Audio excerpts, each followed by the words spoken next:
You've got to update your image of God, your idea, your feeling, your gut instinct about God or the universe or power, whatever you want to call it.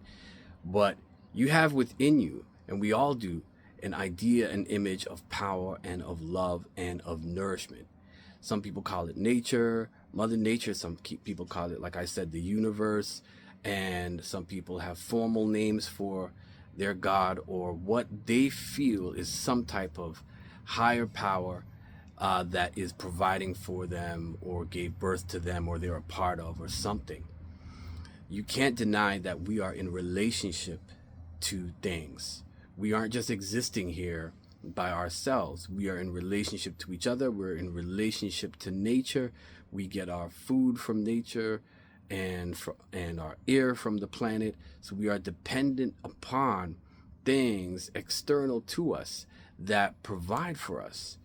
And what that means, or what that's been translated to in many cultures as a higher power, the word God, the Most High, the universe, and whatever ideas that different cultures and people have called it, the central theme is that we are one with and a part of something that is responsible for our existence and our continued existence. The thing is, because of our conditioning, we have images, ideas of this thing, the universe, God, whatever you want to call it. We have unconscious ideas and images. And some of these are very destructive. Some of these limit us, and some of these are just simply untrue, but we make them true and we believe in them. And our subconscious is like a yes man or a yes woman. If you're a lady, it cannot say no to you. It says yes to whatever you have conditioned it to be true. Your image of yourself, your image of reality. It takes that in and creates that for you. Here's the thing. It doesn't matter if that image is true or not. It's going to respond to that as if it's true. Think of the energy that in your unconscious or your unconscious is shaping as Play-Doh or something that can be moldable like clay. You are the person who's on the potter's wheel, creating that pot, creating that clay, designing and molding it. You're designing the way reality interacts with you, the way power reacts with you, the way love comes to you, the way you're nourished, the way you're fed. And today people call it, having an abundance mentality or having a scarcity mentality.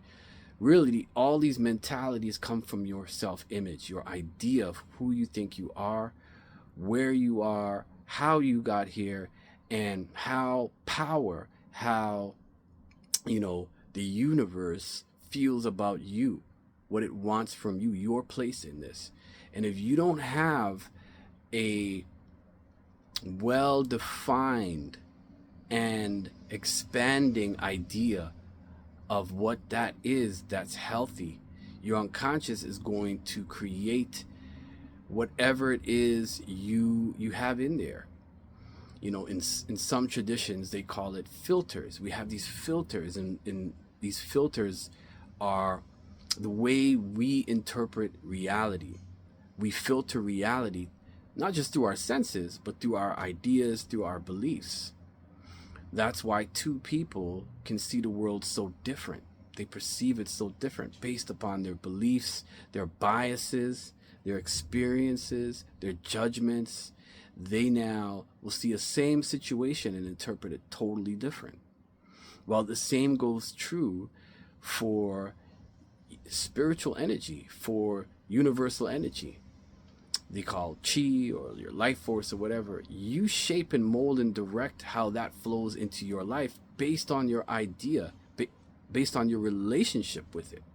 So if you believe God is a punishing evil God or evil force that judges you and is watching your every move and is going to condemn you, and you have to be a certain way all the time or else you're going to be sent to hell, then what do you think your unconscious relationship is with power, with love, as a force?